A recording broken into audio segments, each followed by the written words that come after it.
네, 이번 코너는 매주 금요일마다 가상자산 시장을 파헤쳐보는 크립토온입니다. 이 비트코인 가격이 연일 역대 최고가를 경신하면서 이제 10만 달러 목전까지 왔습니다. 트럼프 관련 자산 가격들에 돈이 몰리는 이른바 트럼프 트레이드 영향이라고 분석되는데 미국 새 행정부의 가상자산 관련 정책이 비트코인 가격이 어느 정도 영향을 줄지 그 전망 분석해 보겠습니다. 오늘 크립토온은 가상자산 핀테크 회사 샌드뱅크의 백훈종 이사와 함께합니다. 네, 이사님 안녕하십니까? 네, 안녕하세요.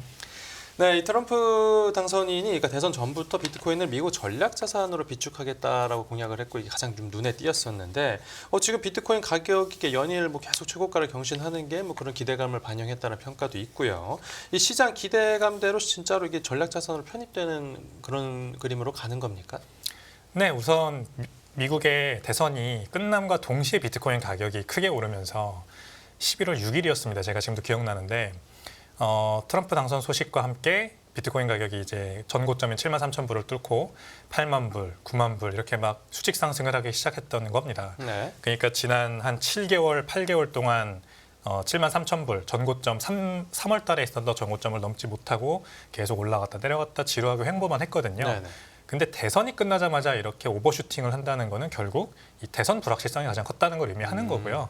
대선의 불확실성은 결국 기준금리 정책이라든지 아니면 미국의 어떤 무역 제재라든지 이런 것들이 다 비트코인을 비롯한 위험자산 가격을 좀 발목을 잡아왔다 이렇게 보는 게 맞는 것 같습니다. 네. 그 와중에 비트코인 가격이 특히나 더 10만 불까지 가면서 지금 굉장히 주목받고 있는 이유는 역시 트럼프 당시 이제 후보 현재 대통령 당선자가 비트코인 관련된 공약들을 굉장히 센 공약들을 많이 내놨기 때문이죠.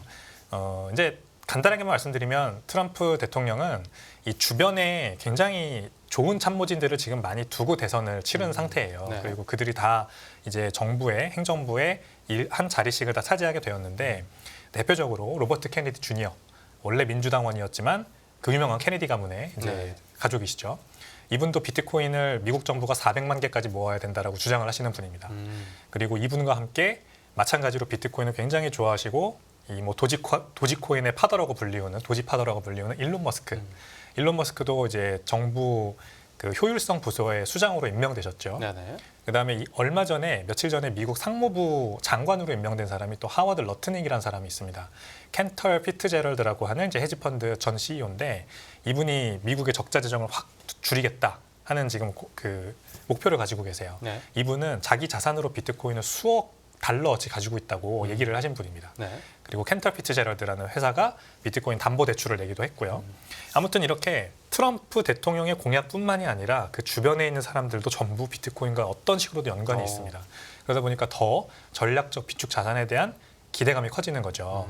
게다가 이제 미국 상원에 있는 러미스 의원이 실제로 법안을 발의했습니다. 그래서 미국 정부가 20만 개씩 매년 비트코인을 매수해서 총 5년 동안 100만 개를 가지도록 하는 이제 강제하는 법안이죠. 그거를 상원 의원으로서 제출을 했고 이제 트럼프 2기가 본격적으로 시작하면 이 법안이 급물살을 타고 빨리 상원과 하원에서 통과돼서 실제 실행되지 않을까 이런 지금 기대가 있는 상황입니다. 네, 우리나라 국회의원들처럼 좀 백지신탁을 해야 되는 거 아닌가 생각도 드는데 이렇게 비트코인이 그럼 미국 실제 전략 자산이 된다라고 하면 이 달러나 금의 지위는 어떻게 되는 겁니까? 일단 비축 자산, 전략적 비축 자산이라는 게 미국 정부가 어떤 미래를 대비해서 또는 뭐 어떤 리스크를 대비해서 비축해 놓는다는 의미죠. 네. 가장 크게 이제 연관되는 것은 석유라고 볼 수가 있습니다. 석유는 이제 실생활 사용성이 굉장히 중요하고 그만큼 또 부존량도 무한대로 있는 게 아니기 때문에 굉장히 전략적 자산이죠. 그래서 미국 정부가 석유를 항상 비축해 놓고 있습니다. 석유 가격이 너무 올라가면 풀어야 되기 때문이죠. 네. 비트코인도 나중에 그런 역할을 할 거로 본다. 저는 이렇게 해석을 하거든요. 전략적 비축 자산이라는 단어가 함의하는 바를요. 근데 금은 이제 석유와 비슷하긴 하지만 사실 쓸모는 없죠. 하지만 지금 미국 정부가 워낙에 많은 부채를 발행하고 그다음에 돈을 풀어내고 있기 때문에 달러 가치, 달러 구매력이 하락하는 거에 대한 어떤 해지로서 금괴를 많이 가지고 있으려고 하는 그런 어떤 전략적 목적은 있다고 봅니다. 근데 미국이 아니라 이제 더 중요한 거는 탈달러를 하려고 하는 국가들이겠죠. 미국과 약간 지금 등을 지고 있는 러시아라든지 중국, 이란 이런 나라들은 탈달러를 해온 지 벌써 몇 년이 되지 않았습니까? 네네. 특히 중국 같은 경우는 지금 석유를 사우디에서 매입할 때 위안화로 결제를 하겠다. 페트로달러를 금가를 흔드는 지금 얘기를 하고 있어요. 네.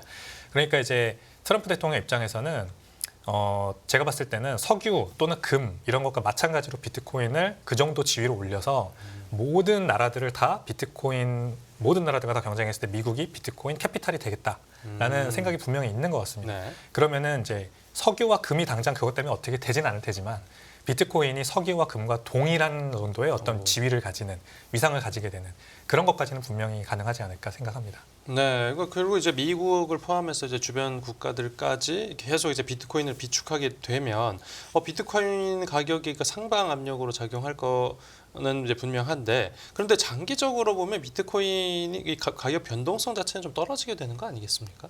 그렇죠. 아무래도 모든 분들이 다 그렇게 예상을 하실 거예요. 비트코인이 실제로 그리고 변동성이 줄어들고 있는 것도 사실입니다. 네.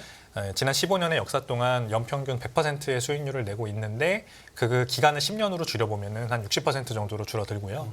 그다음에 가장 최악의 기간 4년을 뽑으면은 25%밖에 상승하지 못했더라고요. 점점 아무튼 시간이 갈수록 자산의 크기가 커지면 변동성은 줄어듭니다. 네네. 그러니까 이제 국가의 어떤 채택이라든지 아니면 기업의 재무 전략으로서의 비트코인 도입 물결이 점점 거세지면 거세질수록 비트코인 가격의 변동성은 줄어들 수밖에 없는데 네. 거기에서 우리가 그거를 상쇄할 수 있는 요인이 뭐가 있나 생각을 같이 해봐야 됩니다. 그냥 단지 자산이 크기가 커져서 변동성이 줄어든다면은 진작에 줄어들었어야 돼요. 왜냐하면 비트코인은 그 시가총액은 계속해서 커져왔기 때문에. 네. 근데 여전히 비트코인은 25배가 넘는 그러니까 볼라틸리티 인덱스 지수로 보면은 25%의 변동성을 구가하거든요. S&P 500 지수가 한 10% 언저리 정도 나옵니다. 네.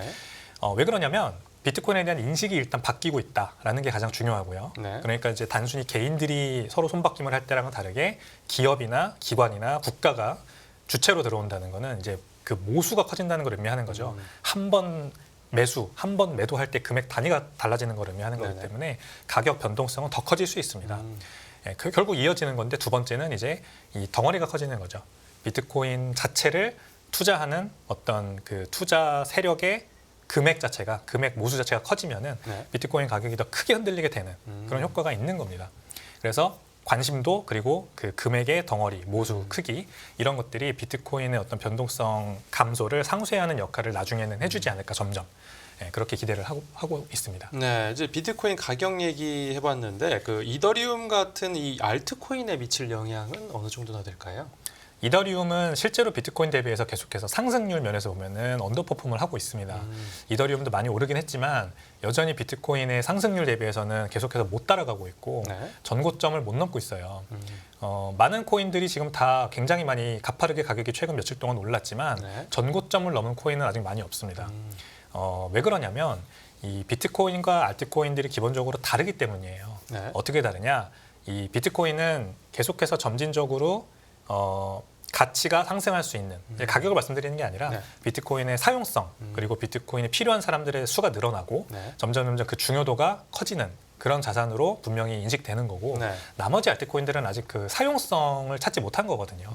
그러니까 이제 낙수 효과로 비트코인 가격이 오르니까 가상자산 시장 전체가 이제 돈이 들어오고 인식이 좋아지면서 네. 낙수 효과로 알트코인 가격들이 오르고 이렇게 오버슈팅하는 코인들이 나오긴 하지만 네네. 차트를 그려보면 비트코인은 15년 동안 계속해서 우상향하지만 나머지 코인들은 한번 크게 올랐다가 떨어지고 오랫동안 기다가 지금 이제 올라가고 있고 아직 전고점을 못 넘은 상태고요. 네. 이런 차트 모양만 보더라도 두 개는 많이 다르구나 확실히 양상이 라는 걸 알 수가 있는 겁니다. 네, 뭐 밈코인만 해도 유행을 또 타는 코인이니까요. 그렇습니다. 네, 또 이 얼마 전부터는 그 비트코인 현물 ETF에 기반한 옵션 상품 거래가 이제 시작이 됐는데 대부분 물량이 또 가격 상승에 베팅하는 콜옵션 거래였습니다. 이 거래 현황이나 좀 그 시장 심리를 어떻게 해석해야 되겠습니까? 네, 그 아이비트 옵션 상품이 나온다 했을 때 이제 기관 투자자들의 어떤 해칭 플레이가 가능해지면서 네. 가격 변동성이 더 줄어들지 않겠냐라는 그 예견이 많았었는데요. 네네. 그게 아니라 비트코인 ETF, 현물 ETF 기반 옵션을 투자하는 투자자들의 심리를 우리가 봐야 됩니다. 네네. 일단 ETF 시장이라고 해서 기관 투자자가 주도한다고 생각하시겠지만 아닙니다. 개인 투자자가 여전히 60-70%의 거래량을 담당을 하고 있습니다. 네. 주식 시장에서 비트코인 시장으로 넘어오지 않았던 개미 투자자들이 ETF를 통해서 비트코인에 많이 투자한다 이렇게 보면 되겠죠. 근데 이들은 옵션 상품이 나오면은 그 옵션으로 해칭 플레이를 하지 않습니다. 우리 이 방송 보시는 개인 투자자분들도 롱 포지션 잡으면 반대 숏 포지션 거시나요? 그런 분들 아마 없을 거라고 생각합니다. 그렇겠죠. 예, 오히려 비트코인 가격이 오르니까 ETF에 투자하겠지만 그것보다 더 많은 수익을 얻으려고 콜옵션을 사시는 분들이 오늘도 많을 겁니다. 가장 대표적으로 이제 마이크로 스트래티지 MSTR 주가가 많이 올랐잖아요. 네네. 엄청난 관심 받고 있는데 MSTR 주가도 그렇게 크게 부양되는 이유 중에 하나가 그 주식 자체의 높은 변동성도 있지만 콜옵션에 엄청난 거래량이 또 그 가격의 상승을 계속해서 부추기고 있거든요. 오. 그래서 ETF도 마찬가지 효과를 지금 볼 거로 저는 생각을 하고요. 네네. 그러니까 여기 말씀하신 것처럼 콜옵션의 매수가 가장 대부분이었다. 이렇게 해석을 하면 됩니다. 네, 그렇군요. 이제 지금 이제 정책적으로 좀 이제 비트코인 가격이 좀 더 상승할 거란 여력이 있다라는 그 얘기를 들어봤는데 문제는 국내에 있습니다. 지금 국내 김치 프리미엄이 좀 많이 줄었다라고 이제 평가가 되는데 최근 민주당이 가상자산 과세 공제 한도를 5천만 원으로 상향 조정했는데요. 이게 유예가 아니라 한도를 조정했다라는 건 그러니까 결국 가상자산 투자 심리에 좀 부정적인 걸로 봐야 될까요? 맞습니다. 이 국내 가상자산 시장에 과세가 되는 거는 어차피 벌어질 일이니까 저는 언제 시작해도 괜찮다고 생각을 하는 주의입니다. 네. 먼저 말씀을 드리면 네. 어차피 과세가 될 거라면 뭐 다가오는 25년부터 시작하는 것도 괜찮다라는 게 제 기본적인 지론이긴 한데요. 네. 다만 이제 그 가상자산 과세 정책을 추진하려고 하는 정치권의 목소리들을 들어보면 또 안 되겠다는 생각이 드는 거죠. 이제 두 가지 포인트가 있더라고요. 네. 하나는 이 비트코인 투자를 또는 가상자산 투자를 하시는 분들 중에 한 10억 원 이상의 금액을 투자하시는 분들이 이 과세 대상이 될 거다. 왜냐하면 이제 5천만 원까지는 공제가 되니까 네네. 5천만 원 밖으로까지 수익을 버시는 분들이 과세 대상이 되는 거죠. 네. 그러면은 모수로 치면은 3,500명 정도 그리고 퍼센티지로 치면은 전체 국민의 0.03%밖에 안 된다라는 말씀을 하시는 걸 제가 기사를 봤어요. 네네. 근데 그게 계층 이동을 하지 말라는 얘기랑 똑같습니다. 이 3,500명이 고정돼 있는 게 아니잖아요. 거기 들어오는 사람도 있고 거기서 나가는 사람도 있고 계속 바뀔 텐데 네. 결국 전 국민에게 해당되는 말입니다. 사실상 그 과세가 된다는 거는. 네. 근데 딱 3,500명한테만 적용되니까 과세 뭐 그런 거 신경 쓰지 마라라고 말하는 거는 어불성설이라는 말이죠. 그리고 이게 굉장히 징벌적 과세입니다. 이렇게 되면은 네네. 아니 5천만 원 이상 벌면은 너 세금 내 각오해라고 하는 식으로 징벌적 과세를 하면 누가 5천만 원 이상 가상자산 수익을 벌려고 하겠습니까? 투심이 당연히 줄어들죠. 나는 딱 네네. 거기까지만 벌게. 그러면 세금 안 내니까. 또는 세금을 안 낼 수 있는 어떤 다른 곳으로 자금이 빠져나갈 가능성이 크죠. 우리가 일반 국민들이 바보가 아닙니다. 해외에도 가상자산 시장이 있고 우리나라보다 훨씬 더 크고 더 많은 기회들이 있는 시장이 있는데 굳이 우리나라에서 이렇게 할 필요 없다고 느낄 수도 있는 거죠. 그러니까 오히려 더 우리나라 가상자산 시장이 침체될 수 있는 그런 가능성이 있기 때문에 유의하는 것도 좋지 않을까 생각이 듭니다. 네, 알겠습니다. 네, 오늘 크립토오는 샌드뱅크의 백훈종 이사와 함께했습니다. 네, 이사님 오늘 말씀 잘 들었습니다. 감사합니다.